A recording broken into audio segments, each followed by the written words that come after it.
let me tell you something. Something really important. I have acrophobia, so this is my idea of a nightmare. I don't want to be here at all. Oh, and that guy on the other side is Charlie. He's my boyfriend, but I don't actually like him like that. So you're probably wondering how I ended up here, 200 meters above the ground and about to make this terrifying leap. Well, let's just start from the beginning. Hi, I'm Luna, a 17-year-old high school girl from a small town in New South Wales. Growing up, I was desperate to please my hardworking single mom. The problem was she was nearly always tired and irritable. So no matter what I said or did, it usually ended up being wrong. The most common words that came out of her mouth were, "If you want me to love you, you have to be nice." I wanted her to love me more than anything else in the world, so I did everything I could to appease her. This led to the need to make everyone happy, and left me with an unfathomable fear of being hated by others. If I made other people happy, then they'd like me, right? So whenever someone asked me to do their homework or cover for them on roll call, I did so without hesitation. And if there's ever an argument or awkward situation, regardless of if I'm to blame or not, I always apologize first. At 15, I moved to Sydney alone for high school, and that's when I met my roommate Margot. She's my complete opposite, but this didn't stop us from becoming best friends. She's independent, sassy, and doesn't let anyone pressure her into doing anything she doesn't want to. Guys, if I were more like her, I would have been able to avoid a lot of trouble. Once we had a group assignment in biology, and I, by chance, teamed up with these two popular girls. The day before the deadline, they both texted me saying they were sick and asked me to do their parts. This was a lot of work for one person, but I didn't want to upset them, so I agreed. But then, that night, while I was scrolling through Instagram during my brief break after hours of studying, I saw them checking in at a party. What? So they lied to me so they could go out and have fun and left me home alone to do their homework? Oh my, I just want to take this pen and throw it right at their dumb duck faces. How is that cute in anyway? Ugh, but who was I kidding? I knew full well I'd never be able to tell them what I really thought of them. So I picked up the pen and continued my workload meant for 3 people alone. I stayed up all night and drank 3 cans of energy drinks, but it was just too much work for one person to finish on time. Our assignment, or should I say, my assignment, got points deducted due to late submission, which somehow made the popular girls mad. What have you done? How could you turn in the assignment late? I'm sorry. It's just that doing it all by myself was a bit too much for me. Oh, please. You had the whole day to finish it. It's all down to your poor time management. Right at that moment, Margot appeared, out of nowhere, and stepped between us. Pfft. If you both cared so much about your grades, then you would have helped Luna complete it. Instead of going to some stupid party, how about I report you to the teacher to cross out your names from... Margot, enough. Sorry, don't mind her. Then I quickly pulled Margot away. Apologizing to them was a ridiculous thing to do. It wasn't your fault. I know it's not my fault, but there's no point making a scene out of it, right? Fine. In that case, I'll leave you alone with all the troubles you've caused yourself. I don't care anymore. Oh, no, I didn't mean to make Margot mad. I quickly apologized to her, told her she was my best friend in the whole world, and asked her to go for a milkshake to make up. A week later, on the day my volunteer club was selling lemonade to raise funds for a children's charity, I suddenly fell sick. Oh no, I'd been telling everyone at the club how important this event was, but now I was the one who'd be absent. How embarrassing. I needed to show them how sincere I was. I texted the club president that I was sick, but if the club really needed me, I could still try to participate. Now I can finally sleep. But who would know? Before I even had time to curl up in bed, he texted back saying how they really needed my help. So if I could come, that'd be great. Oh, no. Did I really have to drag my feverish self over there? Not knowing what to do, I turned to Margot for advice, but she snapped at me. If you knew you couldn't go, why suggest otherwise? People will always take advantage of you if you let them. So just make it clear that you're sick and can't participate. Then she told me how her music club had a dinner meeting tonight, yet she'd already decided she was having a relaxing pamper session tonight, so she immediately told them she was otherwise engaged. Margot was right. If I'd done as she said in the first place, I wouldn't have had to rack my brains looking for excuses to say no without annoying anyone. Finally, I texted the club president that I was afraid of infecting everyone, so I'd better stay home. Then I fell asleep and found my worries plaguing my dreams. The next day, I felt better. So after class, I dropped by the club's room, but I instantly felt weird vibes from everyone. Then when I asked the club president how much money we'd earned from the event, he totally blanked me. Oh, no. He was obviously still mad with me for letting him down. I was lost in thoughts when suddenly someone tapped me on the shoulder. I heard you were sick. Are you feeling better now? It was Charlie, one of the club members. He told me that day I was off sick. He voluntarily took over all of my work. So I invited him out for a thank you dinner right away. Maybe he misunderstood my goodwill gesture, as after that he bombarded me with texts, calls, and soppy memes. Then one day while we were walking together, Charlie suddenly stopped and took my hand. Luna, we've known each other for a while now. I think it's time for me to confess my feelings. I like you. Will you go out with me? Oh my. What did he just say? I stood there dumbfounded. I mean, I liked him as a friend, but not romantically. But when I met his expectant gaze, my conscience began to torment me. He was such a nice guy, so how could I say no to him? In the end, I forced a smile, then nodded in agreement. My feelings for him will develop over time, right? But unfortunately, the answer to this was no. Actually, since we started dating, I found myself liking him even less than before. He does a lot of things that irritate me, such as the time he insisted we wear couple outfits to school. Yeah, slogan shirts with "he's mine, she's mine" printed on them should definitely be left in 2010. Ugh. He smugly ushered me around the school and seemed oblivious to the laughs and points in our direction. If only the ground could just open up and swallow me right away. That evening, noticing how fed up I looked, Margot asked me if everything was going all right between me and Charlie. So I told her everything. I thought she'd get mad at me again, but to my surprise, she just sighed and told me to tell the truth and break up with Charlie before things got too serious. That's the best way to stop both of us from getting hurt. And also, I've heard a lot of bad things about Charlie. People say he's kinda erratic. You better get this over with as soon as possible. Yeah, Margot's right. Next time I saw Charlie, I was ending this once and for all. Turns out I didn't have to wait long, because that Sunday afternoon, Charlie came to pick me up for our date. He told me he had a surprise in store for me, and I was gonna love it. Okay, it sounds like he'd gone to loads of effort, so it was probably best if I left breaking up with him until the journey home. Almost there! Hearing what Charlie said, I looked out the window and, oh my God! Is that a bungee jumping spot? So, long story short, here I am, 200 meters off the ground, my legs trembling like a leaf and my heart thudding like crazy. I was about to cry out of fear when suddenly I heard romantic music playing behind me. I turned around to see Charlie getting down on one knee. Behind him was eagle-eyed staff holding roses and candles while swaying to the music. What's happening? I know we haven't been dating long, but it's clear that we're made for each other. Luna, will you marry me? What? Did I hear him wrong? I mean, I'm only 17. Seeing my puzzled look, Charlie hurriedly said, I know we're still in high school, but don't worry, we can wait till graduation. Then let's have the most wonderful wedding straight after that. This was insane. I stood there, rooted to the floor, not knowing what to do, and seeing everyone watching and waiting made me feel even more pressured. I was trying to figure all this out when Charlie forced the ring on my finger. Oh my God. What should I do? What should I do? Well, in classic me fashion, I didn't do anything. My stupid hand just froze in place.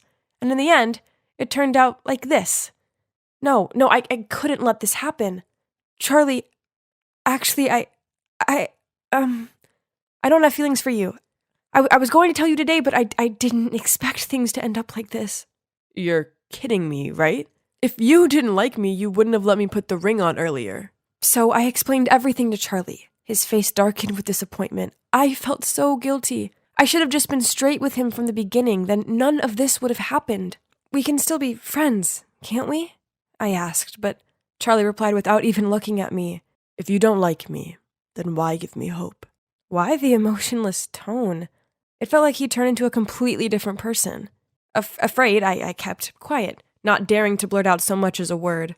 I'd be home soon and away from this suffocating atmosphere. But as Charlie drove, I noticed how the surroundings became stranger and stranger. This is definitely not the way to the dormitory. Finally, the car stopped at an abandoned construction site. Luna, get out of the car. Sensing his irritable tone, I did as he said. You can stay here until you've figured out that we're destined for each other. Then call me. I watched in horror as he drove away and left me there. I was all alone, in the middle of nowhere. Panicked, I called Margot for help, but as soon as she picked up, my phone ran out of power. I explored the area, but it was completely deserted. Would I be stuck here forever without anyone knowing? It was getting late. I'd barely eaten or drank anything all day, and this felt hopeless. I burst into tears, and then everything felt dark around me. I woke up to the bright lights of the hospital. Margot jumped in to give me a hug, then explained what had happened. Turns out that night after I called her, she checked my location on Snapchat and saw that I was in some deserted place. Sensing something was off, Margot and the dormitory manager went to find me and took me to the hospital. Charlie was disciplined and detained for a month for the trouble he'd caused. After that horrible experience, I talked a lot with Margot. She comforted me, encouraged me, and said that it seemed like my desire to please others stemmed from childhood trauma. Perhaps it was my mother's words. If you want me to love you, you have to be nice. That created the character I have now. I couldn't continue to let the past consume me. That summer, when I returned home to see my mom, together, we poured out our feelings and faced our problems. I finally figured out that being nice to people wasn't a bad thing, but agreeing to things just to avoid disappointing people isn't the correct thing to do at all. Now, with Margot's help, I'm step by step learning to say no to things I don't want to do, 'cause life's way too short to say yes to everything. Don't you think? Sir, we're looking for the nearest landing point. Our helicopter has lost 2 engines. Mayday! Mayday! Mayday! Jetfly 457! Do you know who I am?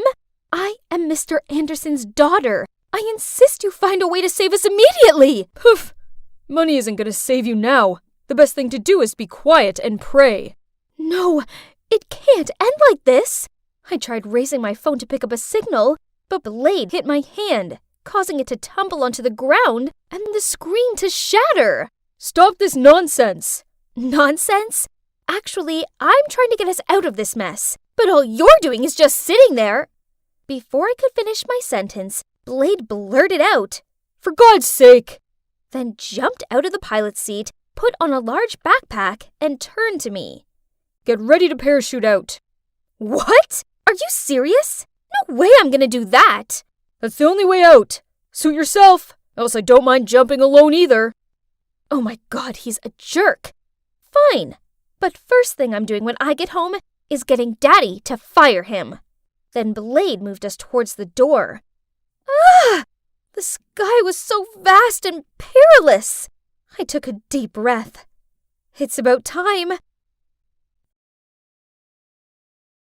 Am I still alive? I turned to my left and saw Blade lying right next to me. Oh, from this angle, he looks kinda handsome. But wait, why wasn't he moving? Oh my God, is he? I sat up and shook him vigorously. You can't be dead. You must get me out of here. You haven't given me a chance to fire you. Shush. Turn the volume down, will ya? Oh God, you're awake. Take me home at once. I want to go home, not this disgusting place. You're the one who insisted on flying with me in the first place. That's not how you talk to your mistress. He rolled his eyes at me and muttered under his breath. Oof, please. You're not my mistress. You're just my employee's spoiled daughter. Can you believe the cheek of that man? Ugh!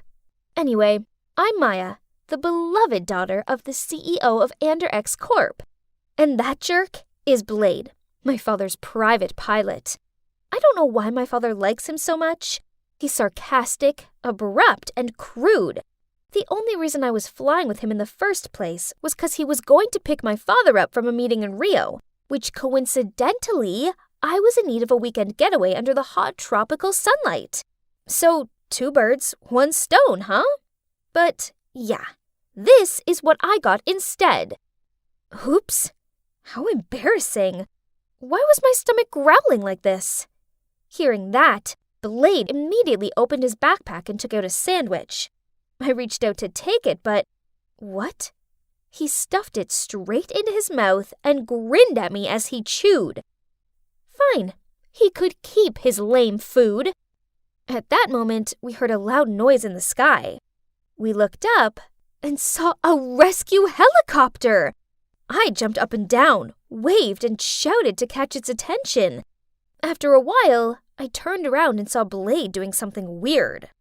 "What on earth are you doing? Come here and shout! Now is not the time to build tiny stick houses or whatever, mister." But he just rolled his eyes and carried on. How dare he? I jumped in and kicked hard at the pile of twigs he was stacking. Geez, he sure looked annoyed. "Why are you looking at me like that? It's you who keeps doing all that nonsense this time." Your shouts are useless here.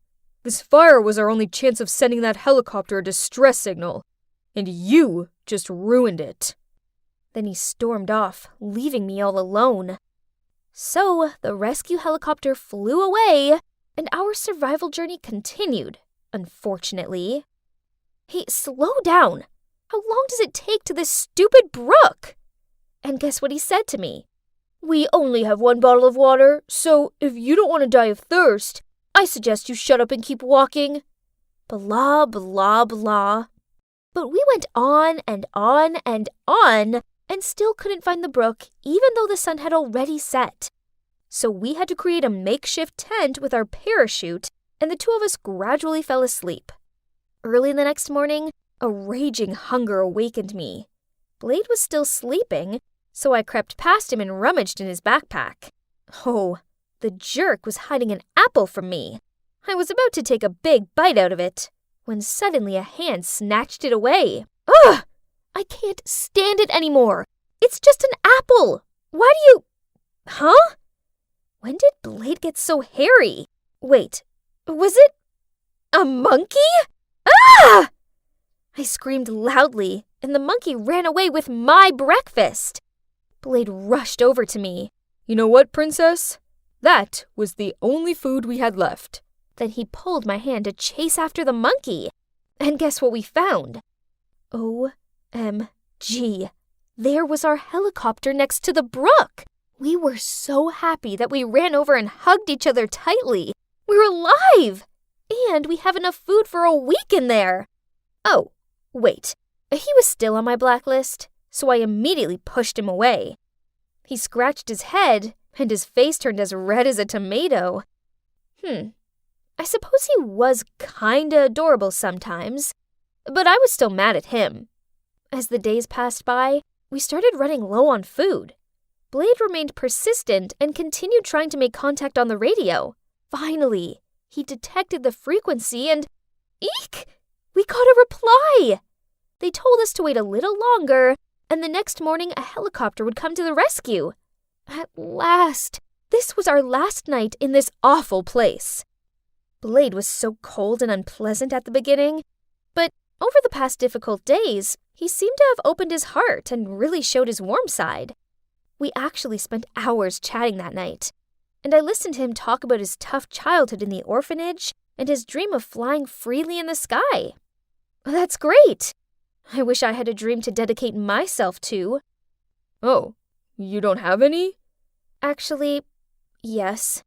Since my mom passed away, my father started working even more. I longed to have my happy family life back, but it wasn't to be. Maybe I will get that again, but this time with my fiancé. Really? If so, he's a lucky guy. Huh? What did Blade mean by that? I suddenly felt my face flush. Honestly, speaking of my fiancé, I just found out by accident that the luxurious life he claims to have, all the houses and cars, are all fake. I'm a bit confused, but I haven't asked him directly yet. Just like that, our stories continued until dawn. Thank goodness, I'm finally out of that awful forest. Maya, are you okay? I've been worried sick about you. Chase?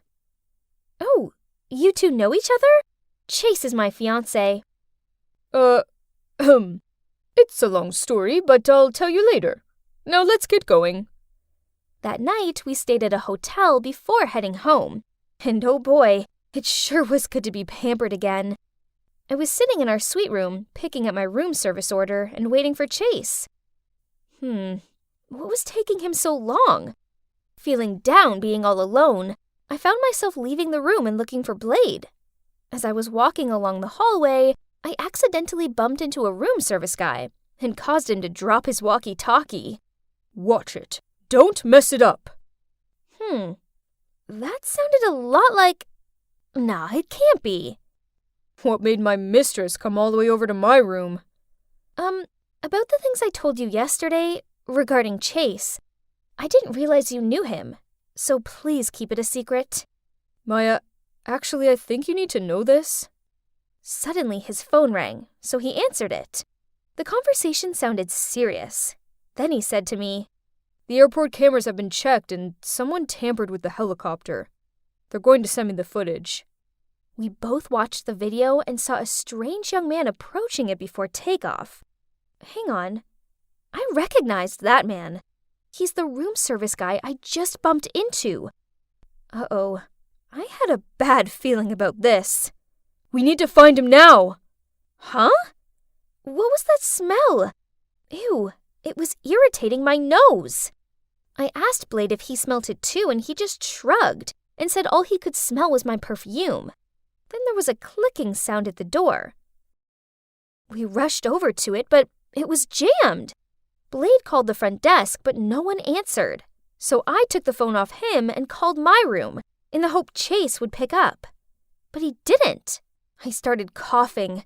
There was definitely a weird smell in here. So I rushed into the bathroom, soaked the towels, and passed one to Blade to cover his mouth and nose with. Then I grabbed the vase off the table and threw it at the window. Smash! Wow, nice shot! Luckily, we were only on the second floor, so with Blade's help, we easily jumped onto the ground. Then we rushed to reception to verify the identity of the suspicious hotel staff, and ran straight into... Chase! Are you two okay? What's with the gas leak? Chase worriedly asked us. Then he turned to scold the hotel manager. Huh? How did he know about that? Blade and I shared confused looks, but neither of us said anything out loud. It was horrible, Chase. I was so scared. Please stay with me. I don't want to be alone. I pretended to cry as I leaned on his shoulder. Then, while Chase was talking to reception, I turned to Blade and asked him to call the police to find the suspicious hotel staff instead. That afternoon, before checking out, the police called to say they'd arrested the suspect. So, all three of us went to the station. As soon as the police led the room service guy out, he immediately pointed at Chase and said, He's the one who hired me. Chase gave a shocked look, denied the accusation, and threatened to sue him if he continued with this slander. Stop the act, Chase. I checked, and I know you used my card to send huge payments to the same person, that person. All I did was love you with all of my heart. So why did you try and harm me? No, I never wanted you to be hurt. It's just... Why were you always with him? What do you mean? I hate you, Blade. Why do you always stick your nose in my business and ruin everything? I'd almost reached my goal. Then you appeared and messed everything up. So, it turns out Chase was targeting Blade, not me. The two of them grew up in the same orphanage. As a kid, Chase was a crafty boy who took delight in deceiving others for fun, so the nuns assigned Blade the task of watching over him. Blade just wanted the best for his friend, so he followed Chase's every step and tried to stop him from all his petty theft plans and love scams. So Chase grew to despise Blade, and when they both left the orphanage, they lost contact with each other. Coincidentally, one time, when Chase arrived at my home to pick me up, he saw Blade. So fearing that he'd expose his underprivileged background, he planned to get rid of him forever. I don't care how much money you have. I already know your flashy wealth was all made up, but I thought you had your reasons and weren't comfortable enough to tell the truth. But it didn't matter, as I still wanted to be with you. However, what I find unacceptable is your deceitful and cruel nature. I never want to see you ever again. I burst into tears, and Blade comforted me. As for Chase, he was still begging for me to forgive him as the police dragged him away. It took me a long time to come to terms with what Chase did, but luckily for me, I have Blade to look out for me. Yep, that's right. We're now an official couple. Finally, I have the kind, loyal, action man boyfriend of my dreams. We sure do make a good couple, don't you? Only 3 more steps to go. 3, 2, 1. Sophie! Oh man, busted. Okay, so it's because today at school I persuaded a friend to test out my skateboard. But come on, how was I supposed to know she'd end up breaking her leg? Oops. I called your dad, and he's arranging your school transfer. What? Ugh!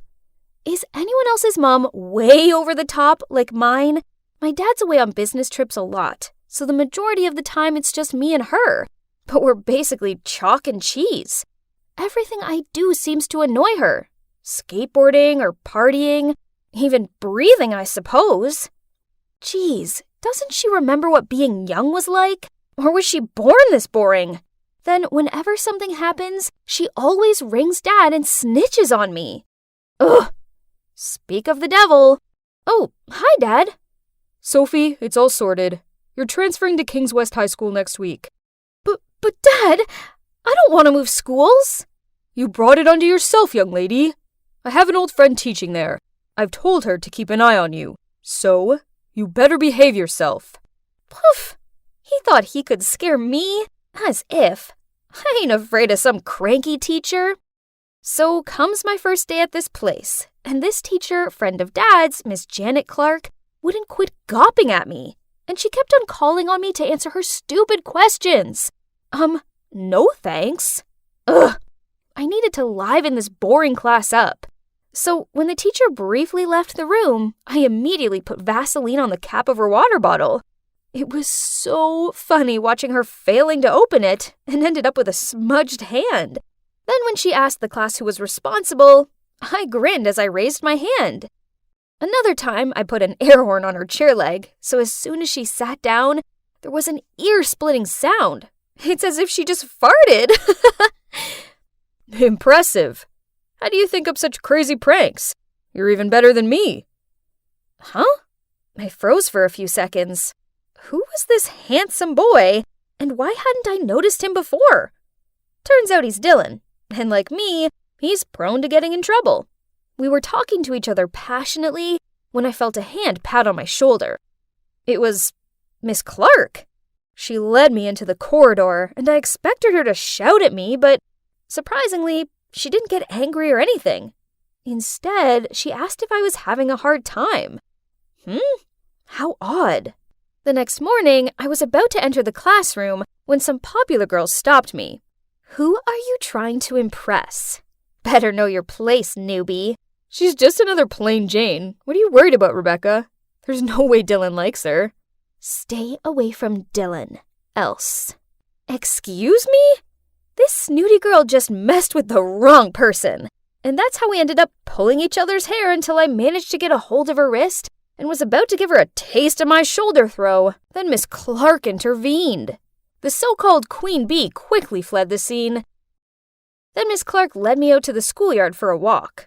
She told me that this girl Rebecca was Dylan's ex-girlfriend. Oh, how pathetic. Our Becky has a crush on her ex. Then Miss Clark continued asking if I really felt okay, as she thought there must be some reason behind my rebellious behaviors. Just like that, my emotions got the better of me, and I blurted out how I hated moving schools, and the only good thing about this new place was Dylan. And could you believe it? She actually gave me some flirting tips to impress Dylan, and also told me to text her if I had any problems. Maybe I'd been wrong about Miss Clark. She was actually pretty cool, and I started talking to her pretty often. Then one day, I arrived home to see my bedroom door was ajar. I peeked inside and spotted Mom on my bed, iPad in hand, reading my diary on it. Mom, seriously, can you please give me some privacy? Sophie, what's this about a downhill skating event? Do you want to die? It's none of your business. Ugh, Mom was so controlling. She wouldn't let me wear the clothes I wanted or even fangirl over the idols I liked. Feeling so wronged, I called Miss Clark to let out this frustration. She was so understanding, saying how adults sometimes make mistakes too, and my mom was in the wrong this time. Then said I should sign up for the skating event, as I was young and therefore I should fight for my dreams. I wish Mom understood me like you do. You must be a wonderful mom. Your children are so lucky. She fell silent for a moment, then told me that as much as she wanted to be a mother, but she was divorced and had no kid. Adopt me then. I'd rather be your daughter than my mom's. Then she gently smiled at me. Thanks to Miss Clark, my stuffy home life felt a bit better. While at school, thanks to her matchmaking, Dylan and I were now a couple. Yay! Rebecca thus gave me dirty looks all the time in class. But tough luck, sweetie. And our 1-month anniversary finally arrived. Today, Dylan's taking me out for sushi. Yum! But I'd only had one bite when a familiar figure rushed over. My mom glared at Dylan, then dragged me home. Don't you ever talk to that awful boy again. You hear me? That kind of troublemaker is nothing but a bad influence. Cut ties with him ASAP. This was insane. But thankfully, Dylan overlooked my mom's craziness, and we continued dating secretly. But then one morning, I texted and called Dylan a bunch of times, but there was no reply. Was something wrong? We just had the best date last night, but now, nothing. I rushed to school, searching for Dylan, worriedly asking everyone if they had heard anything from him, when Rebecca suddenly approached me. Dylan could have died thanks to you. Seems like you and your crazy mom are cut from the same cloth. Okay, so turns out that after Dylan dropped me off after our date, he ended up in an accident. Luckily, he wasn't hurt too bad, but he was convinced someone had tampered with his brakes while he made a quick stop at the 7-Eleven near my house. And, yep, that must have been my mom, since he also saw her leave the store. How could she do that? She's ruined my life! Dylan broke up with me right after that. No way was I staying anywhere near her, so I packed a bag and fled to the one place I felt safe. And here I am, at Miss Clark's house. Peace and quiet at last. Oh, what's this? She looked so pretty when she was young. I turned a few more pages, then... Huh? Why does this man resemble my dad? Then I saw a scribble. Janet, Bob, forever. Huh? It was my dad. So she wasn't just his old friend. She was his ex. A thought suddenly popped into my head. Could she be my real mom? Maybe Dad let me transfer to her school so we would be reunited. Oof, forgive me. I must have watched too many TV dramas. But honestly, how amazing would it be if she was my mom? My real mom was such a nightmare. I went to the kitchen to see Miss Clark preparing dinner and couldn't help but blurt out, Mom? She got extremely emotional, then pulled me in for a warm embrace and called me her daughter. Suddenly the phone rang. It was Dad. He told me to go home immediately or he'd stop my allowance. Miss Clark told me not to be worried and just go. But I had to show some attitude to let Mom know that I wouldn't back down easily. So from then on, as soon as I was home, I just went straight to my room without even looking at Mom. And also every time she said anything annoying, I kept replying with, What's wrong with you? My teacher told me to do so. Stop overreacting. And you know what happened next? Yep, Mom called Dad. Again. I reported it to Miss Clark, as usual, and she told me that if I wanted Dad to stop listening to Mom, I had to tell him she was having an affair. What? Wasn't that too much? Did Miss Clark still have feelings for my dad? Was she only being nice to me so she could worm her way back into his life? After that, I didn't talk to her as much, and tried to avoid her at school, just to be safe.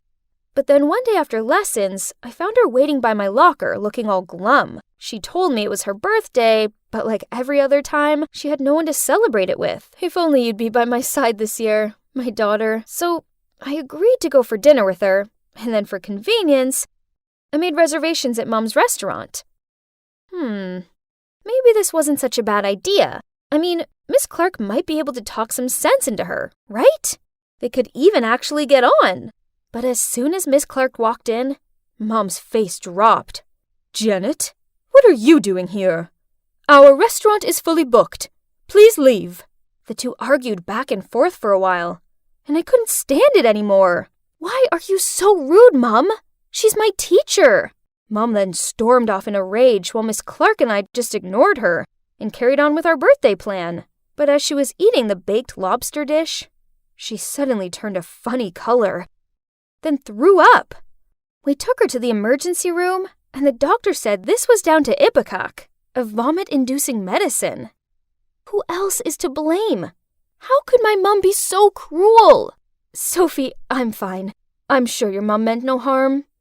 Mom looked furious and rushed over to Miss Clark. I had to pull her back, and then I told her she didn't deserve to be my mom. She was speechless and burst into tears. But it was too late. I announced I would move out of the house and stay with Miss Clark instead.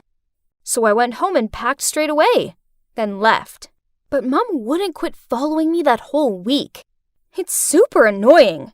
So Miss Clark came up with a new idea. We should move somewhere where Mom wouldn't find us. Huh?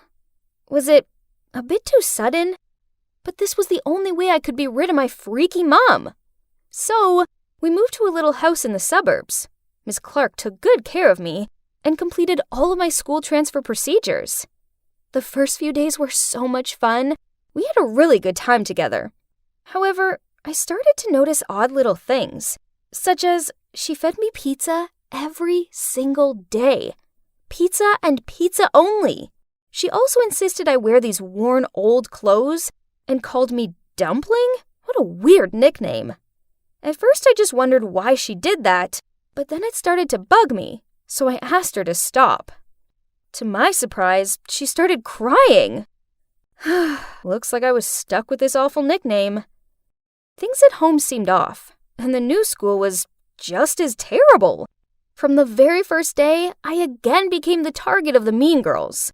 But one day, as they tried to stop me passing them, one of their faces suddenly turned pale. Huh?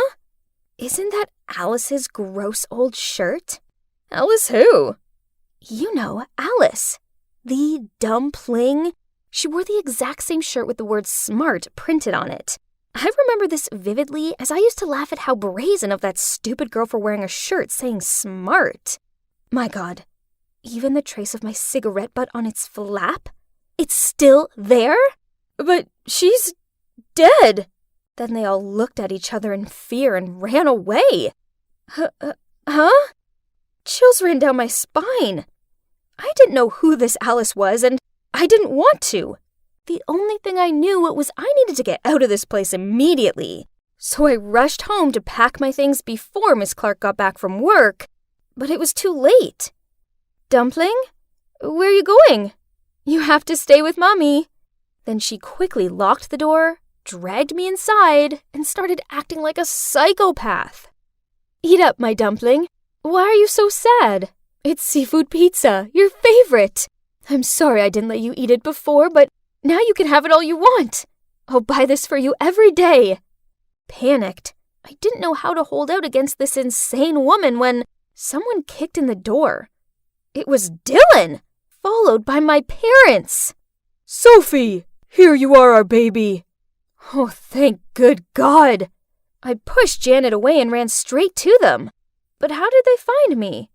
I decided to look into the case of my broken brake again, as a few days after the accident, I came back to that 7-Eleven, and a cashier asked me if my mum came home safely the other day, as she saw a woman claiming to be my mum struggling by my motorcycle, saying there's some problem with it. That sounded way too fishy, so I asked to check the store's CCTV footage.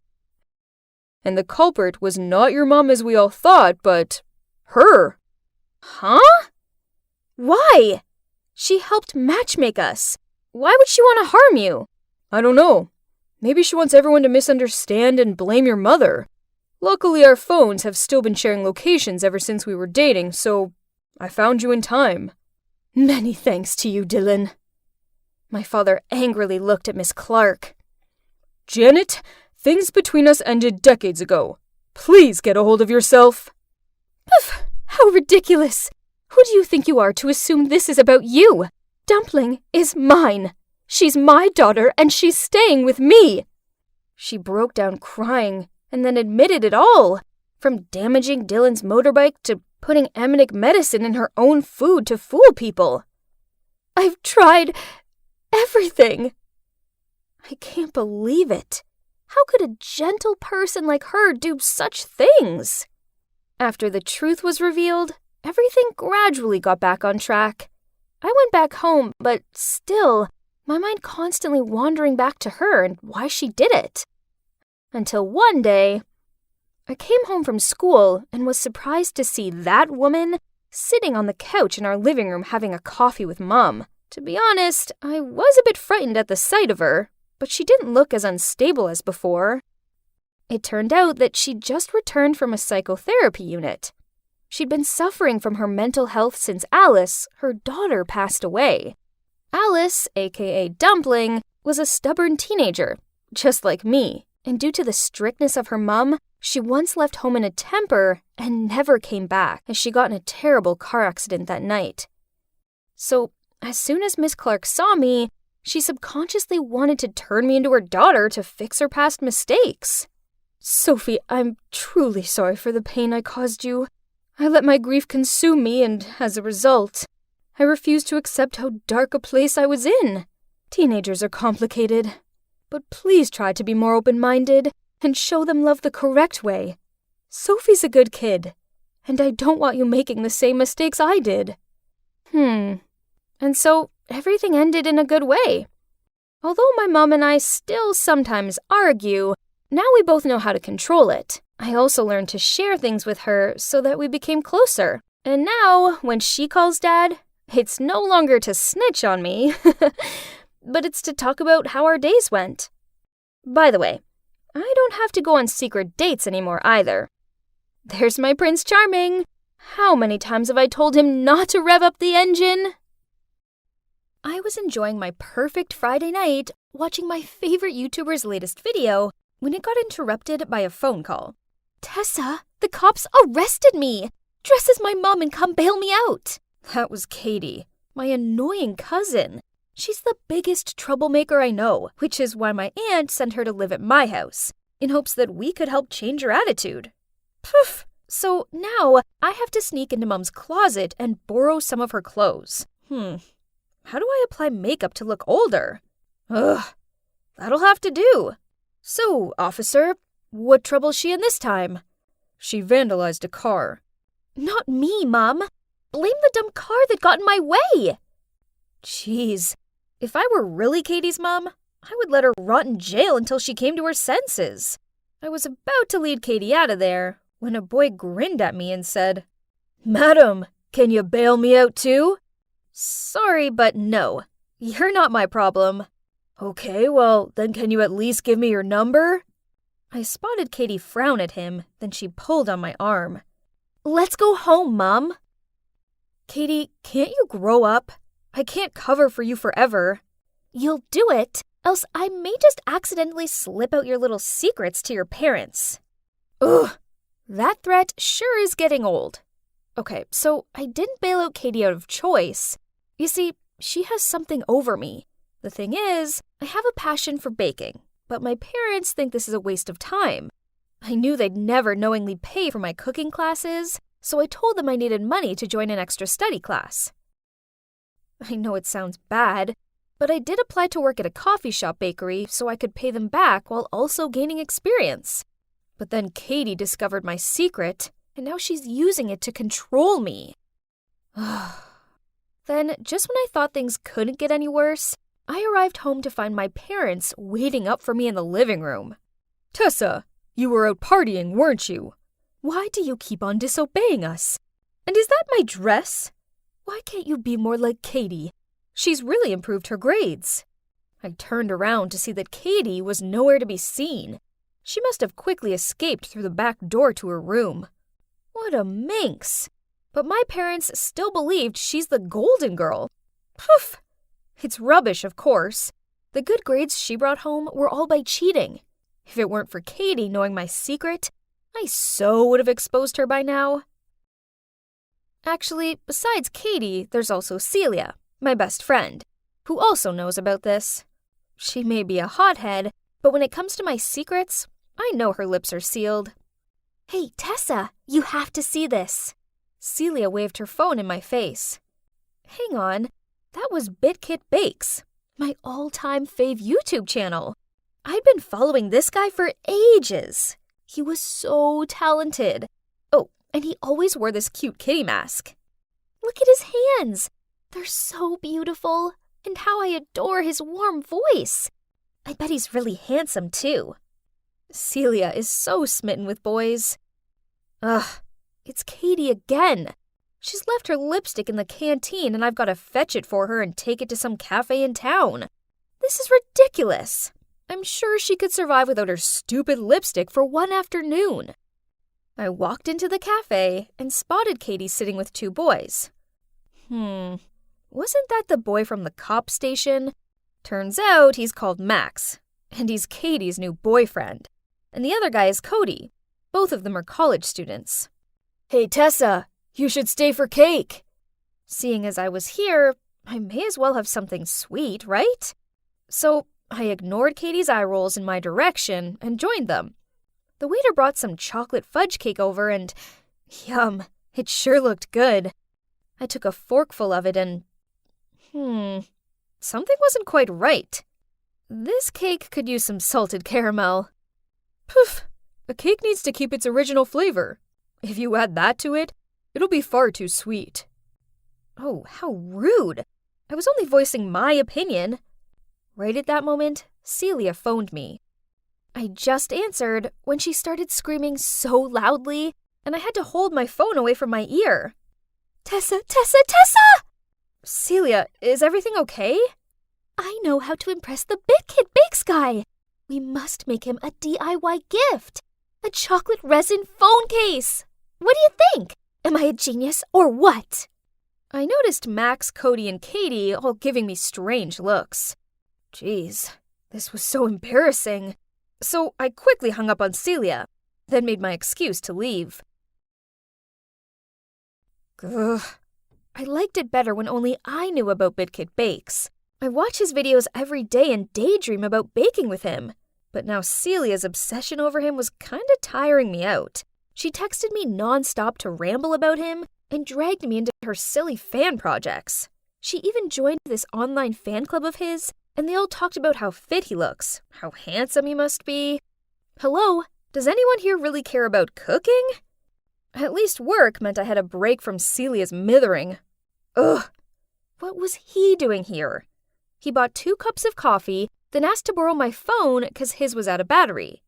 I reluctantly handed over my precious phone, but then I heard a ringtone. Max excitedly took his ringing phone out of his pocket and said, "So now I have your phone number, cute girl." What? The cheek of him! I'm his girlfriend's cousin. Has he no shame? I gave him a dumbfounded look, but he just smiled, handed back my phone, and winked at me. "I saved my number in your phone. Give me a call." Then he left. He'd just reached the door when I snapped out of my daze.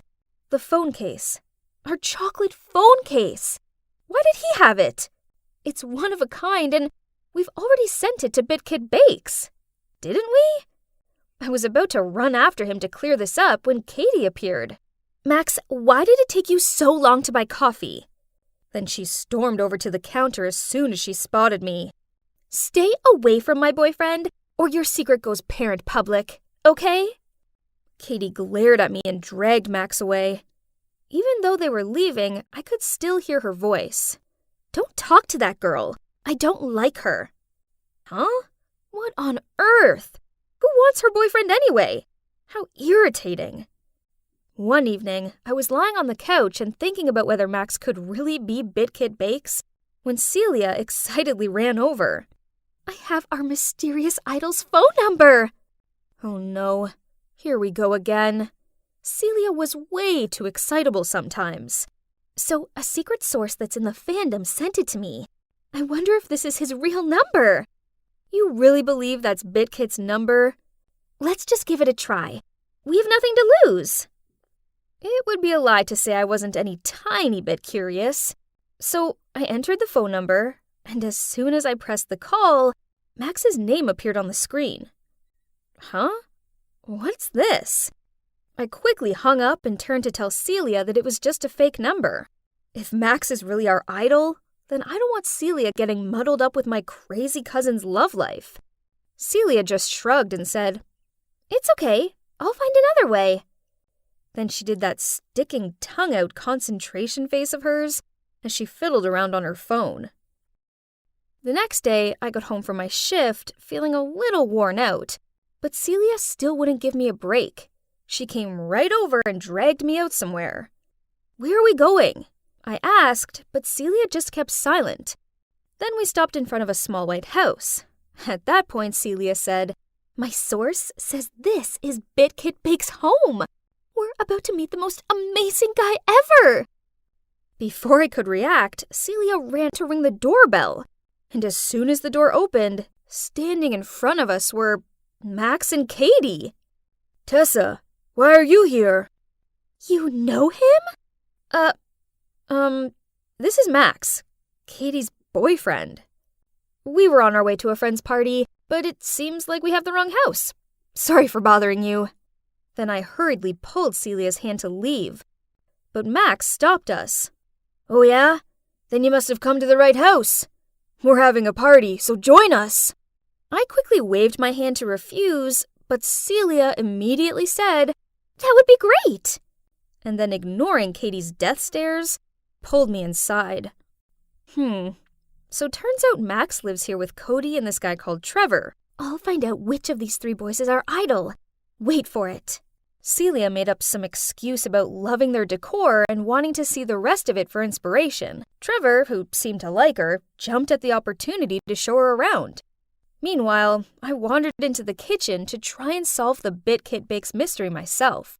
Max was in there making himself an egg sandwich, but oh my god, had he never touched a whisk before? He's so clumsy. I don't think there would be much of the egg left in the bowl after he's done whisking. The kitchen counter was full of food for the party, so I decided to give them a hand. Let's see. I spotted a bowl of cookie mixture, which looked like it could use some special ingredient, so I reached for the jar of sugar. And as expected, a hand stopped me. But, Cody? What are you doing? You use brown sugar for cookies, not white. You don't want to end up with a load of air pockets, do you? Yes, of course I knew that. And I also knew BitKit had once said those exact words in one of his previous clips. So, the anonymous idol is Cody? But Max's phone case was the one we sent to our idol, and the idol's phone number that Celia found was also Max's. This was so confusing, and I needed answers, so I asked Max to go outside with me. "You aren't BitKit Bakes, right? Why do you have that phone case?" "Oh, so you figured it out? Yeah, I know you sent it to Cody, so I intercepted it. I'm also the anonymous fan who gave Celia this address. It's fate, baby. You and me are meant to be together." Then he lunged towards me with outstretched arms. Oh my god, did he have tentacle arms or something? I couldn't escape from his grip. Then who should appear but, yep, Katie. She charged over, then pushed me, falling to the ground. Cody appeared and tried to stop the fight, but Katie's flailing arms knocked into him and caused his wrist to brush against the hot barbecue grill. I quickly went to check on Cody, but Katie just screamed out, "I hate you!" then ran off with a shameless Max in hot pursuit. We then went to Cody's room to get the first aid box. Hang on, I recognize that mask. Don't worry, I'll keep your secret. But maybe this arm shouldn't be on screen for a while. Celia has, the best detective sense. Yeah, I guess. I'm thinking maybe a cute girl like you should wear the cat mask for the next few videos. What do you think? Are you sure? Your fans might speculate that the girl would have some kind of special relationship with you. Gosh, what am I saying? Wake up, Tessa. I should go. Right, there's something important waiting for me to handle at home. What a messy day. I couldn't carry on being under Katie's control any longer. I needed to confess all to my parents before she told them. Only, when I walked through the door, I heard these weird sounds coming from the living room. It was Katie bawling her eyes out on the couch. I ignored her and was about to go upstairs, but suddenly, she ran over to me and hugged me. "Tessa, I'm so sorry for pushing you. I never meant for anyone to get hurt. I just really love Max, and it breaks my heart knowing he's such a womanizer." "It's okay, but you seriously deserve way better than that jerk." So Katie and I made up, and she also promised that she wouldn't blab my secret to my parents. But I want to tell them the truth. I mean, I can't lie to them forever, right? And when they see how much baking means to me, they'll support me, right? Hey guys, so I entered a baking contest and invited my parents along. And guess what? I won the Best Newcomer prize. Eek! Better still, my parents congratulated me and told me that if I loved baking this much, I should follow my dreams. Oh, and I did use the prize money from the contest to pay them back. Cody's been a massive help. He's given me some great tips and, actually, we've started dating. It's early days, but being with him makes me feel as happy as eating freshly made cookies. And as for Celia, well, she's still pretty convinced that Trevor's her idol. One day I'll introduce her to the real BitKit Bakes. Soon.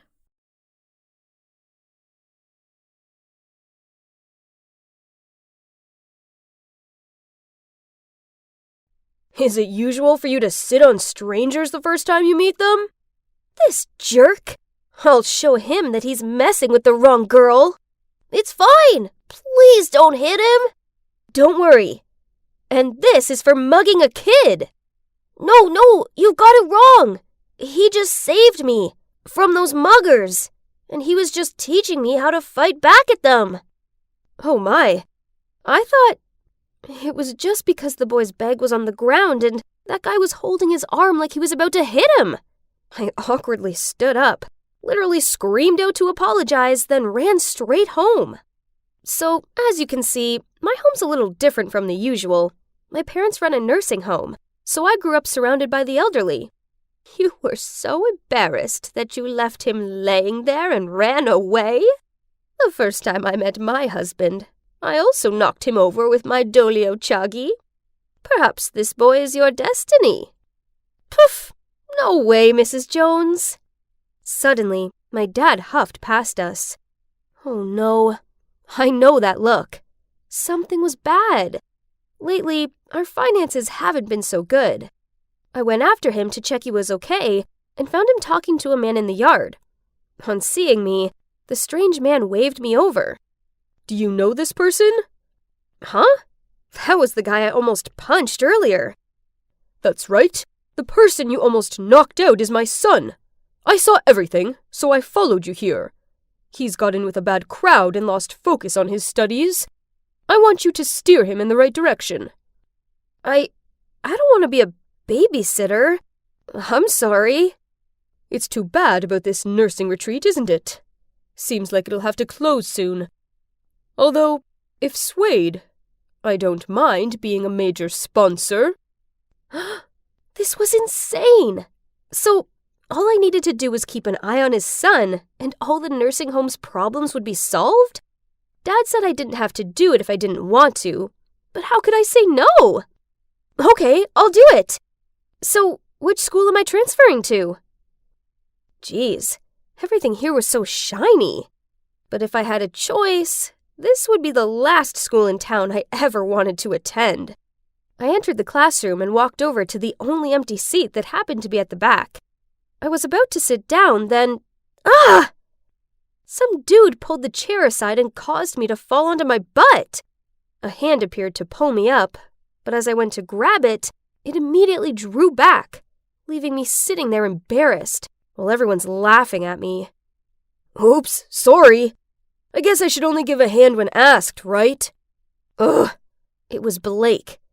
I quickly regained my cool face, sat down, and put on my headphones, pretending like I didn't hear any of those comments from other students about my rustic look. This girl seems interesting. The usual. $1,000 if you can win her heart in a month. Deal? Blake glanced at me and sneered at the guy.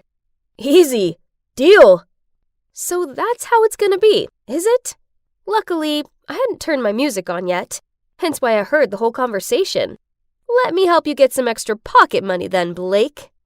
And it didn't take him long to start implementing his plan. At lunchtime, he enthusiastically led me to the canteen, guided me to get food, and even asked the lunch lady to get me an extra portion of yogurt. Nice try. I was trying to enjoy my lunch when a shrill voice sounded out. Get up and get me some food. I want a cupcake just like yours. Now! Jeez, why did some girls think it was okay to treat guys like this? Frustrated, I went over there, picked up the cake from that boy's tray, and shoved it into her mouth. There, happy now? Poor thing, your arms must be so broken that you can't get food yourself. Let me feed you then. You're welcome. Are you crazy? You're dead meat today. She raised her hand about to slap me, but I quickly dodged, causing her to fall to the ground. As for me, I calmly sat down next to the boy and had my lunch. Sorry for wasting the cake. You can have my yogurt if you want.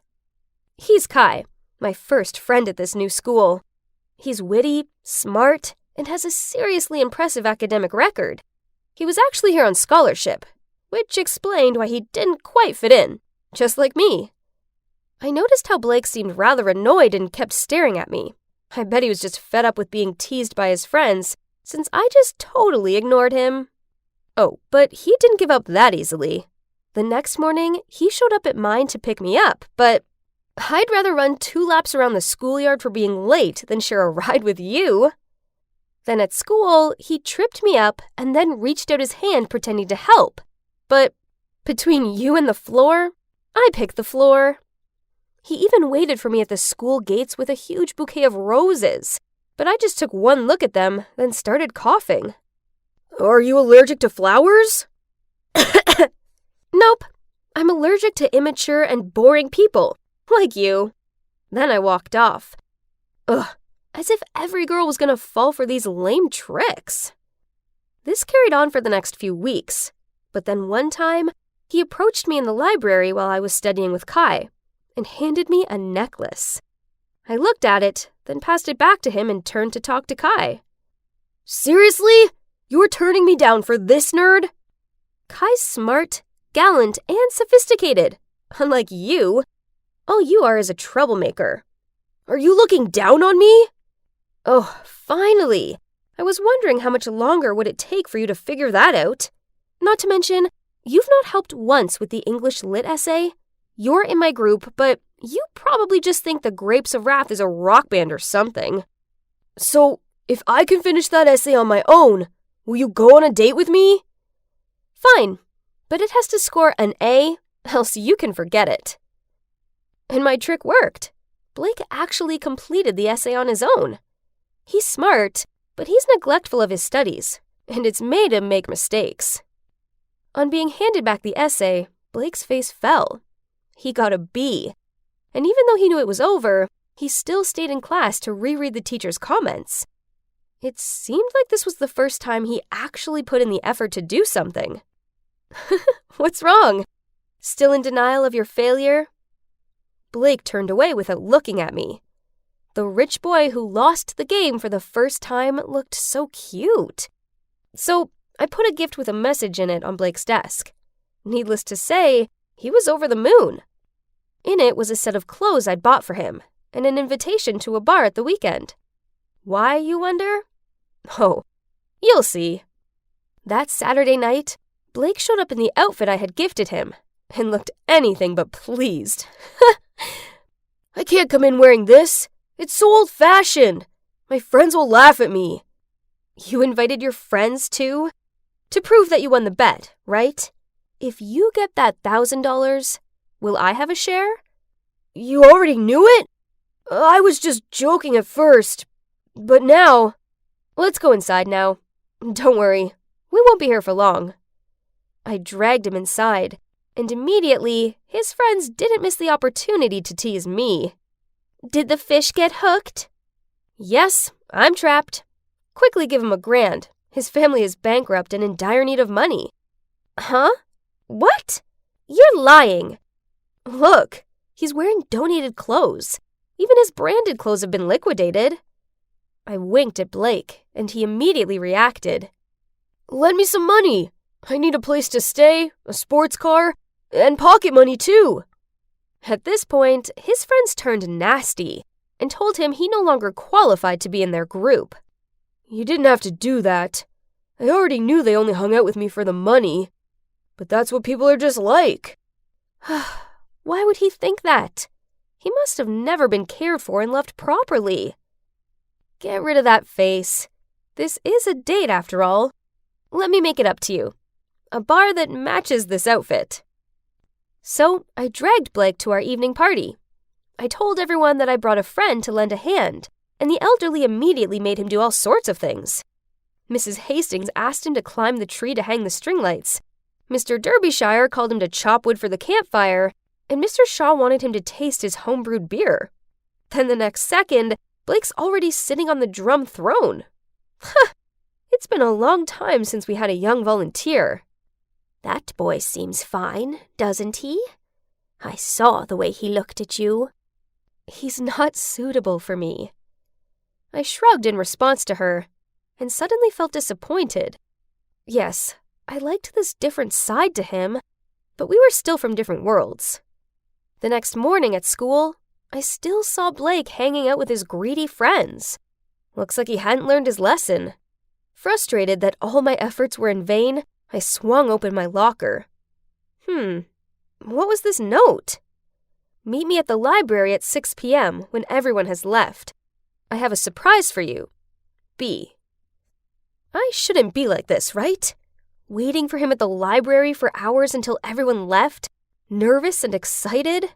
But as soon as the last person left, the lights suddenly went out, and the library door slammed shut.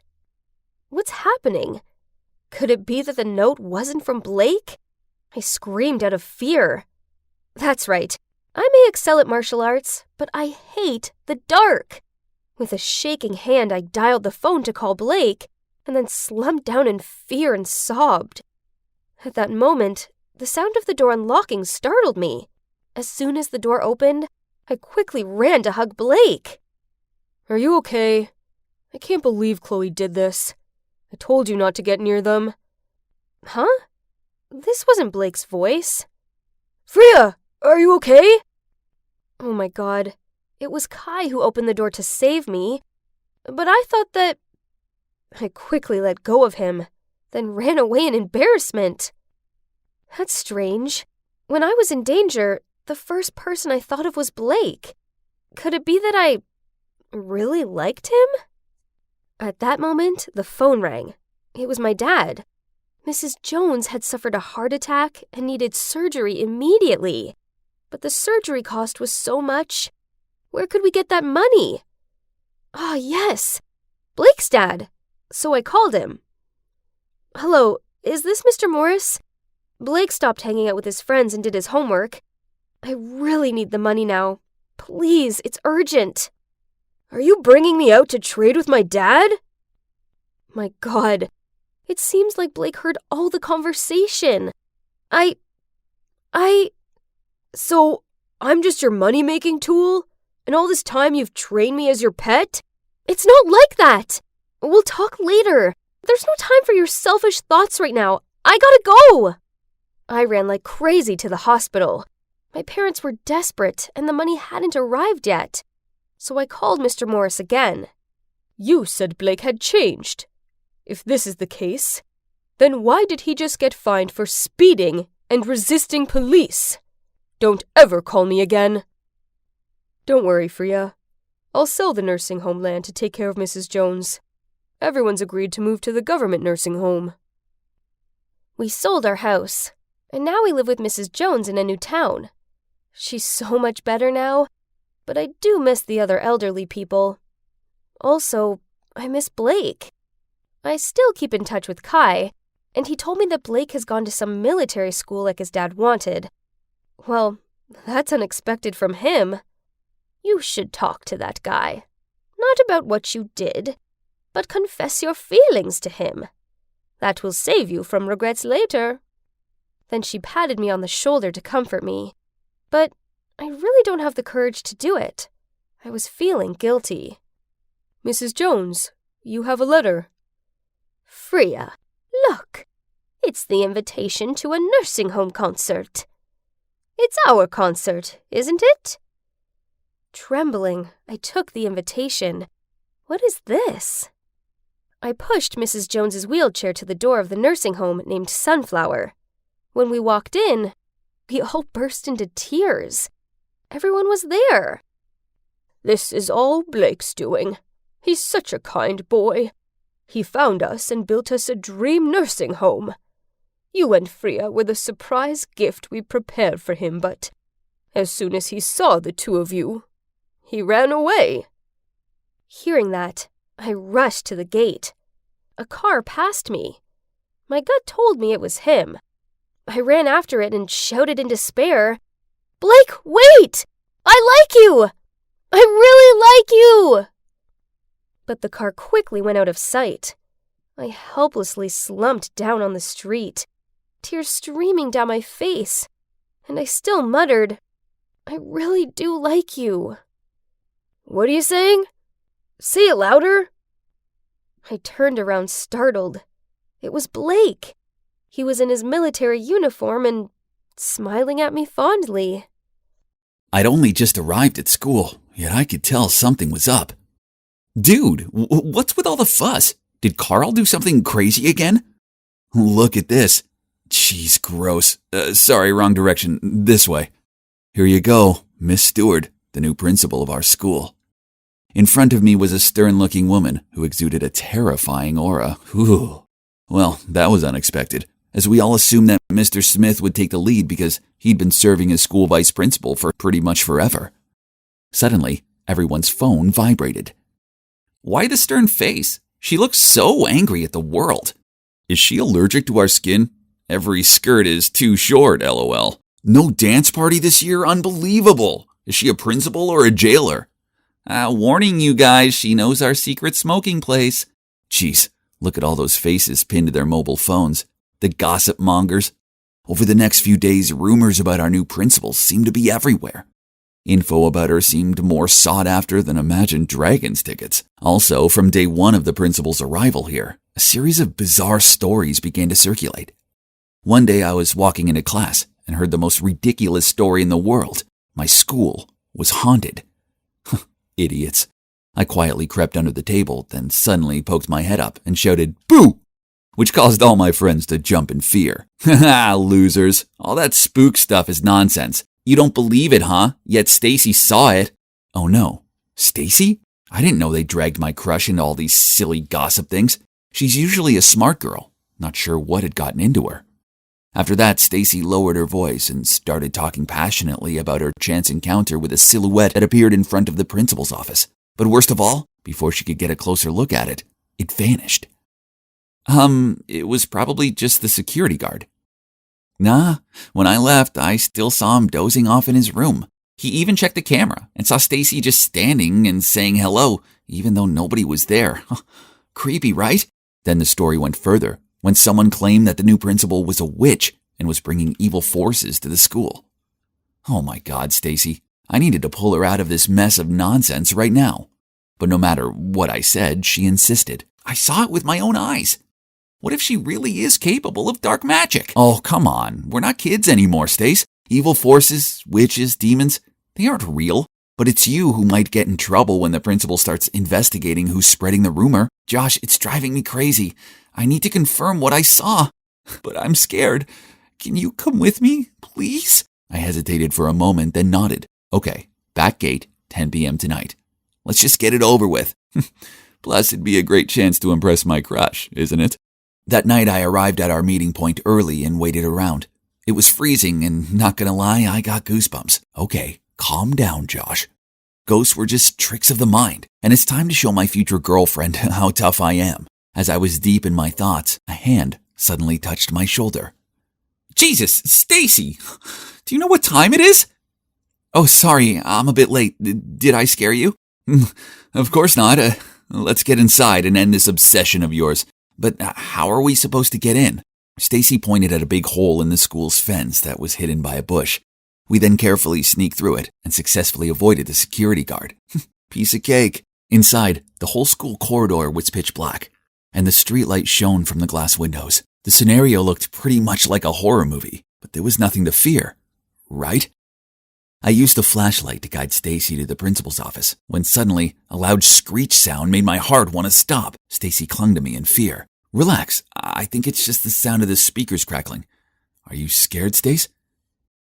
No, let's just go. But then, as soon as the noise stopped, another creepy sound started up. Footsteps. Had the security guard spotted the two of us already? I turned around and there was nothing but an empty space. Just like that, we continued walking, and they walked too. And when we stopped, they stopped. Then as soon as the footsteps began to rush towards us, I grabbed Stacy's hand and ran as fast as I could to the principal's office and slammed shut the door. Listen, Stacy, the footsteps were probably from the security guard. You see, clearly, we're the only ones here, so stop believing in these things, okay? I just finished talking when suddenly the door burst open, and I could see a motionless figure standing there. That's him! Holy mother, I was so scared that I closed my eyes and grabbed onto Stacy. Then when I opened my eyes, the shadow was moving towards us. Terrified, I rushed to the door to escape and, bang, both me and the ghost fell. Mike, are you okay? Mike? The three of us sat awkwardly on the sidewalk outside the school. I didn't need the chilly wind to make my heart feel frozen. As it turned out, Stacy already had a boyfriend, and that boyfriend was none other than Mike, my best friend. Ugh, so much for me wasting my time playing hero. And if you're wondering why Mike was here, the answer was to help Stacy put on this phantom play. That's right. Both the crackling and the footstep sounds were all made by him. Hang on, why did she make up this ghost story thing? Even prepared a whole play for me and the others to acknowledge it? Stacy explained that it was only because the new principal was too harsh, creating strict rules and making it difficult for the students. Huh? But I don't think any of these rules affect her much. I mean, Stacy had always been a model student anyway. So why did she have to take it to this extent? I asked, but Stacy just ignored me and asked me to keep it a secret. In the following days, people kept questioning me on my late-night expedition. At first, I just kept quiet because I didn't want to get involved in annoying gossip and to be reminded of how my best friend turned out to be my love rival. However, rumors about the haunted school spread quickly and reached the press. Fear swallowed the school. A few students even transferred to another one because they were so scared. Although I wasn't a fan of the new principal's strict rules, what Stacy did had gone too far. One day, I was about to find her to figure this out when I saw her walking alone down the exit stairs. Stacy, I know you're the principal's daughter and the admin of the spooky group chat that has been on the rise recently. What? Stacy's the principal's daughter? Unbelievable. And wasn't that person Mr. Smith, the vice principal? Perhaps we're after one same thing. Don't you want your mom to work elsewhere too? Right? But your method doesn't seem to be working so well. So what do you suggest? There is an easier way, that is, hand me your mother's seal. I will take care of this. That's too dangerous. How can I trust you? Now that we're on the same boat, you probably don't want your mother to know what you've done behind your back, do you? As soon as Mr. Smith left, I immediately ran to Stacy. No, you can't do that. You don't even know him personally. Be careful. But Stacy insisted on doing it on her own. She said that since her father passed away, she'd grown tired of her mother's rules. School was the only place she used to feel free. But now, that also been ruined for her. I can't live 24/7 under my mother's containment. Do you understand? Well, it's true that being a teacher's child must be stressful enough already. Not to mention being the child of a strict principal. That would surely be even more exhausting. But conspiring with Mr. Smith was a step too far, right? And what will be, will be. A few days later, a ton of messages regarding the principal faking test scores to improve the school's ranking broke out. And of course, she would be subject to disciplinary procedures and may have to quit her job forever for violating professional ethics. I looked over at Stacy. Her face darkened and suddenly she darted out of the classroom. I chased after her and looked everywhere for her, but she was nowhere to be found. until I heard a sobbing sound coming from the abandoned canteen. Thank goodness, there she was. Seeing me, Stacy burst into tears and poured her heart out. She could not have foreseen the consequences of her actions and naively let Mr. Smith take advantage of her and created all this. Stace, I think it's best to tell your mom the truth. There's still time to fix this, quick, before it's too late. She wiped her tears and gave me a hug, then agreed to go find her mom. Mom, I'm sorry. I started the rumors and I conspired with Mr. Smith to help ruin your career. I thought the principal was going to go ballistic, but then to my surprise, she came forward and pulled Stacy into her arms. I know things have been tough since your father was no longer with us. I've just been so worried about you making the wrong choices and going down the wrong path that I started to be stricter on you. I love you and never meant to put this much pressure on you. I'm sorry. Please forgive Stacy. She never meant to hurt you, and she feels terrible about it. Everything's fine. Thank you very much, Josh, for telling me about this. Huh? You already know everything? Yeah. I was so worried that you would be taken advantage of, so I told her about the conversation you had with the vice principal. As for the rumor that the principal had to quit her job, it was me who spread it. I mean, that's how Stacy realized what she did was outrageous and could have big consequences, right? Although her mom forgave her, Stacy was still nervous because she'd given Mr. Smith her mother's seal. It's okay, dear. What you did accidentally helped me to get evidence of his embezzlement by impersonating me. His misconduct will soon be handled. It's all good now. My work here was done. I fixed things with Stacy and her mom. But most importantly of all, I proved that the school's not haunted. So what's next? Well, Stacy must have been so moved by my heroic actions and started developing feelings for me. As she broke up with Mike, not long after that, then asked me out. But he's my best friend, and there's no way I'm making him sad over a girl, so I turned her down. Besides, her mischievous side is kind of terrifying. Girls are dangerous. Mom, come here and see what Agnes has done to my dress. Oh no, what now? Look at this, Mom. It's crumpled. This is all your fault. I told you that this requires hand washing. That means by hand. Oh, don't cry, honey. I'll buy you a new one. You can give that one to Agnes. It's yours now. New dress. Happy, huh? Can we go right now, Mom? Then let's have pizza after that. I'm so tired of Agnes's pretentious fine dining dishes. Of course, honey. Yeah, I know. That sure looked like a scene from Cinderella, right? Only stuff like that was a daily occurrence in this house. If I was adopted, then it'd be easier to understand why Mom favored my sister over me, but nope. I am also her actual daughter.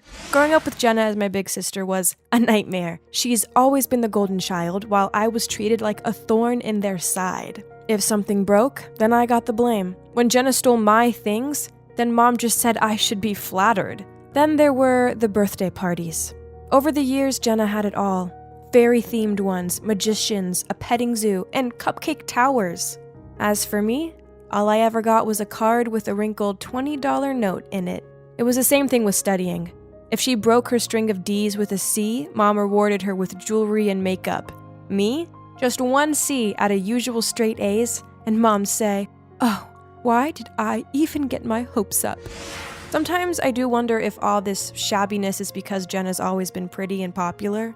She's basically a mini-me version of Mom, while I guess I'm more reserved. And I don't really look like Mom. Anyways, despite living in a house full of darkness and unfairness, I still have my own passion, which is culinary. To be honest, I'm addicted to those TV cooking shows and always try to find ways to follow them. My dream is to become a head chef in a 5-star restaurant.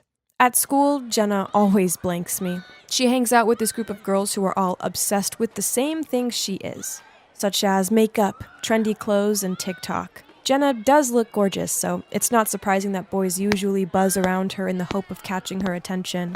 Anyway, forget Jenna, as I have my best friend Ruth right here. Girl, I swear to God, if I were you, I'd tear up some of her clothes just for my own relief. Nice idea, I said while playing with my tray of food as usual. It looks so good. Very appetizing. Startled, I looked up to find a pair of dazzling eyes staring back at me. Hi, I'm Roy. That's very neat-handed of you. Before I could say anything, he winked and turned away to his table. That was close, or else he would have seen my tomato-red face. Looks like someone's on the hot guy's radar. Shut up. He was just being friendly. But no, that night when I got home, Roy in fact did message me. And we had a really long chat. He even asked me to join him for lunch the next day. Yay! This was so exciting. I'd entered the canteen to find Roy was already sitting there waiting for me. But I quickly spotted Jenna's group passing by, and the last thing I need is trouble from my evil sister. So I was actually thinking of walking away. But right at that moment, Roy grinned and waved over at me. OMG, that hot boy over there is waving at you, Jen. A girl flattered Jenna before I could even answer Roy. Jenna quickly fixed her hair, then smiled awkwardly at him. But he walked straight past her and over to me. Here, for you. What kind of first-class dishes do we have today? I smiled at Roy and had no choice but to sit down with him, ignoring Jenna's furious glare. Despite the awkward Jenna situation, lunch with Roy was amazing. We started hanging out loads more after that. He's cute, funny, and very supportive towards my culinary dreams. Then one day, Roy handed me a cupcake with a frosted heart on it and asked me to be his girlfriend. Yippee! This was so exciting! So, of course I agreed, but only on the condition that we kept our relationship low-key. I'd never had anything of my own before, so if my mom and sister didn't know about us, then they couldn't tarnish it, right? Falling in love is a magical thing. I was just so happy and full of life all of the time. Even doing chores for Mom and Jenna didn't dampen my mood. I thought you were only into cooking. So what, you like laundry now? Pfft, don't tell me you want to be a fashion designer next. I ignored her and carried on with what I was doing. Actually, I ignored all of Mom and Jenna's mocking jibes. The truth was, I was way too happy to let them bother me anymore. Soon, Jenna's 17th birthday party arrived, and this time she insisted on having it at this trendy restaurant in town. All of our relatives and her friends were invited, but I decided not to go. It's not like anyone wanted me there anyway, so I didn't think it'd matter. But to my surprise, on the day of the party, Jenna knocked on my bedroom door and begged me to come. Please, Agnes, I want you there on my special day. It won't be the same without you. Then she passed me a bag and left. I opened it, and inside was the most beautiful dress. Okay, so Jenna being nice was strange, but I must admit it felt good to feel wanted for once. So it looks like I was going to the ball. Wow, the party was insane. I'm talking banners, balloons, a whole booth devoted to presents, a menu only serving Jenna's favorite foods. I was sipping my drink, feeling awkward, when Jenna addressed the room. Hey, everyone. Thank you so much for coming to my 17th birthday party. Now, there's a very special guest here that I'd like to introduce to you all. It's my new boyfriend, Roy. I watched with horror as Roy appeared out of the crowd and let Jenna link arms with him. Huh? What? Why was my boyfriend with my sister? I glared straight at him, but he couldn't meet my gaze. This was terrible. I felt like I couldn't breathe. Panicked, I rushed outside to get some air. Everything of yours will soon be mine, no matter how well you hide it. I turned to see that Jenna was standing there, a huge smirk on her face. How could she be this shameless? I shoved past her and went to find Mom. She was shouting at the waiter to bring out more drinks. I went up to her and spluttered out what Jenna had done and how upset I was. Jeez, stop making such a fuss about it. Jenna's your sister, so just be happy for her. Besides, Roy is far more suited to her than you. Ugh, that's it. I can't stand this selfish family anymore. I'm leaving. Yeah, go. Disappear just like your no-good father did. That night I showed up at Ruth's house with a bag of my stuff and a teary face. But I knew this could only be temporary, so I still looked around for somewhere else to stay. And eventually I applied for a job as a grocery cashier at a 24/7 gas station. Well, at least I had shelter. One night, a drunk man walked in. He didn't look so good. Nothing could lighten a person's mood better than great food, right? The store was quiet, so I took some of the ingredients available and used them to prepare a delicious-looking dish for him. Thank you so much, sweetie. I'm Keith. You have a culinary talent. If you want a better opportunity, come find me. Before I could thank him, he left. Let's see. Bar owner? I wasn't old enough to work in a bar, though. I spent the next month juggling school with work, life, And oh boy, was it exhausting. But when I asked for my salary, my boss laughed in my face, saying that since I was only 16, he could only pay me for far less hours than I'd worked? What? That wasn't fair. I worked my butt off on sometimes 12-hour-long shifts. But when I complained, he threatened to report me for stealing food from the store. Ugh, I'd only taken expired food that couldn't be sold anyway. Feeling bummed out, I just quit, and then left. I wandered around the street for a while, then looked up and found myself standing in front of that man's bar. Well, I had nowhere else to go, so I stepped inside and there was Keith, but, he looked so different. Other than this bar, I also own a fine dining restaurant uptown. If you want, I'd love to train you to become a chef there. Whoa, this was so amazing that I cried with joy. In order to be able to stay overnight at the restaurant, I told him that my parents had passed away and I'd run away from the orphanage. And the man agreed without questioning me twice. Time passed by, and you know what? I loved working at the restaurant. As for Keith, he's such a kind-hearted man. We grew so close, and he became like a father to me. I guess we were two lonely people who helped each other. So it made sense when he asked to adopt me. Then one busy evening, I was taking food to a table, but then I stopped dead. Sitting there were Jenna and Roy. On seeing me, Jenna sneered out, "Oh, you work here? Now that explains why my appetizers were gross."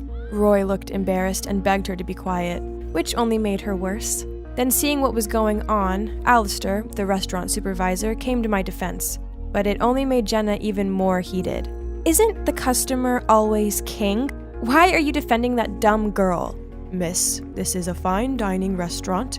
Please mind your manners. Agnes here is not only a very talented chef, but she's the owner's daughter, which makes her my boss. So I think I'm within my rights to defend my superiors." Jenna rolled her eyes at me, then walked away in anger, not forgetting to reply, "Just you wait, Agnes." Then, seeing my glum face, Alistair invited me out for ice cream after work. Keith happily told us to go and said he'd close the restaurant. As I was licking my ice cream, I noticed people around us shout, "Fire! Fire!" So I pulled Alistair's hand and ran after them. As the flames came into view, my heart sank when I realized they were coming from... It was the restaurant. Oh no! Keith was still in there! Without giving it a second thought, I charged in there to find him. It was so smoky and impossible to see, but I couldn't give up. Suddenly, I started to go dizzy and lightheaded. Then an arm grabbed me and pulled me out. It was Alistair, and standing next to him was... Keith. Phew. A few days later, the police called Keith. They'd found the culprit who started the fire. As soon as I walked into the police station, I couldn't believe my eyes. It was Jenna. But most surprisingly, when Keith saw my mom, they both turned pale and gave astonished looks. Huh? Did they know each other? So yeah, turns out Keith's mine and Jenna's actual father. When Dad was young, he hadn't built his career but just spent all day in the kitchen. So he was always despised and scolded by my mom. In the end, he couldn't take her belittling of him anymore, so he left. Only unbeknown to him, Mom was pregnant with me at the time. So the story she said about Dad running off with his mistress was all lies. I got it now. She despised me because I took after my dad, not her. As soon as Jenna realized he was our dad and he was rich, she put on her Little Miss Sweet act and begged for him to be her dad again. But he just gave her a stern look and said, "That fire of yours could have killed us all. Now you have to live with that."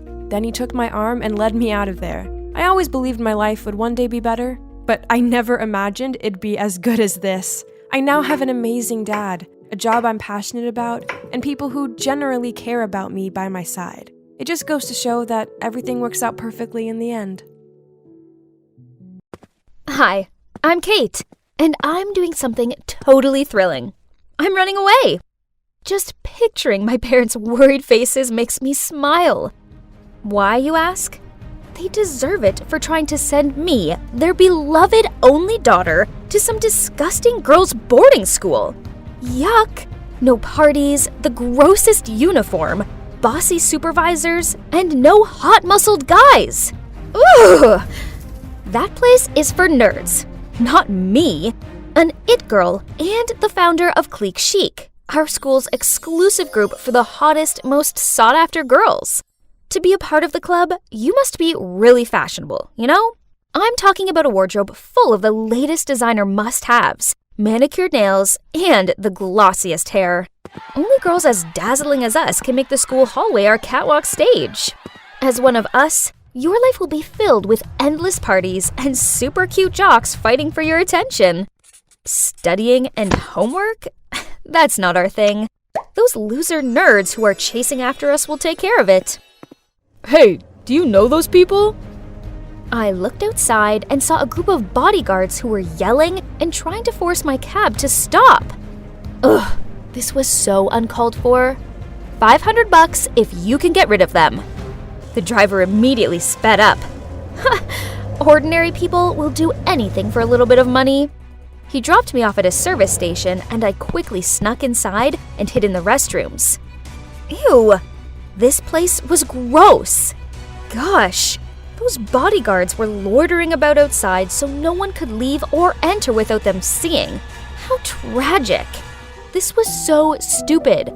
All my parents needed to do was let me stay at home for the summer. But no, they sent those bodyguards after me to ruin my life. Suddenly, a cubicle door flung open and knocked into me. Ouch! Are you blind? What are those glasses even for? I'm sorry. The girl quickly apologized, then she bent down to pick her fallen stuff up. But when she looked up, I gasped in shock. Holy guacamole! What in the world? She looked exactly like me. I mean, at least her face did. Her style was disgusting and old-fashioned. Ew. But given my dire situation, I came up with an amazing idea. Okay, so this is weird. Do you want to make some money? And I mean a lot of money? She gave me this dumbfounded look. Ew, I hope I didn't get frown lines like she did when I screwed up my face. They were ghastly. I have a really lucrative job for you.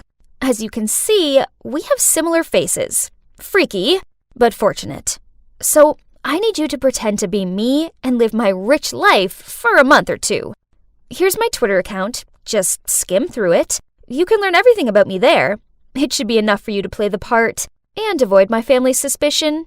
And here's your payment. I rifled through my bag and handed her the rest of the cash. Jeez, this must be a huge amount for her, as her eyes lit up like she was seeing money for the first time, and she immediately took it. We quickly exchanged clothes, and as instructed, she went outside to hand herself over to the bodyguards. Freedom! Now bring on one long, hot summer of fun. But first, I have to go shopping. Wearing these old-fashioned, disgusting clothes made me want to puke. Oh no! My parents have locked all of my credit cards! I can't even buy a soya milk iced latte now! Oof! How could my parents be so cruel? The worst part is, I had stupidly given all my cash and my phone to that girl. With no other options left, I reluctantly searched the girl's bag. A few old-fashioned clothes, some stupid books, and an unbranded lipstick? Huh? Was that all? How can people live like this? But, what's this? In her small notebook was a train ticket and an offer letter to work at Homestay Allen. So, looks like she's going there for a summer job.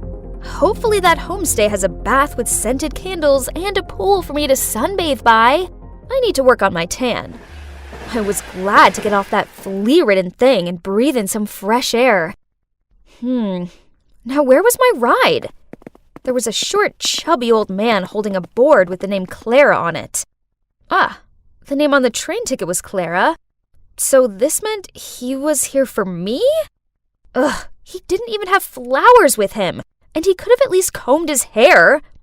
So, turns out that's Danny, the manager and owner of the homestay. Honestly, if it wasn't for the circumstances, I would never have set foot in this stupid place. Oh, how the day got worse. Without even being allowed to rest my weary feet, Danny gave me work. Housekeeping. It was a joke, wasn't it? My nails were not made for menial jobs. Life here was horrible. I had to get up so stupidly early that it was still dark out, then clean a dozen dusty old bedrooms. After that, I would do the laundry, dry the towels and bedding, fold them, and arrange them neatly into each room. At noon, I also had to help the chef here, Anna, prepare lunch, and I was also forced to wash a mountain of gross dishes. I had never done such silly chores like this at home. Instead, they were always done for me. Didn't expect them to be this exhausting. You should put them in order, so they won't break. Ugh, where did this nosy guy come from? Are you lecturing me? I replied crankily and walked away. Suddenly, oh no! This was the 9th time I'd broken stuff since I'd arrived here, and that wasn't counting my poor broken nails. I quickly bent down to clean up, but ouch! I cut my finger on one of the pieces. The guy quickly ran over and bandaged my wound. Bond, that's my name. Huh? What's this? Did he just wink at me? My heart was pounding.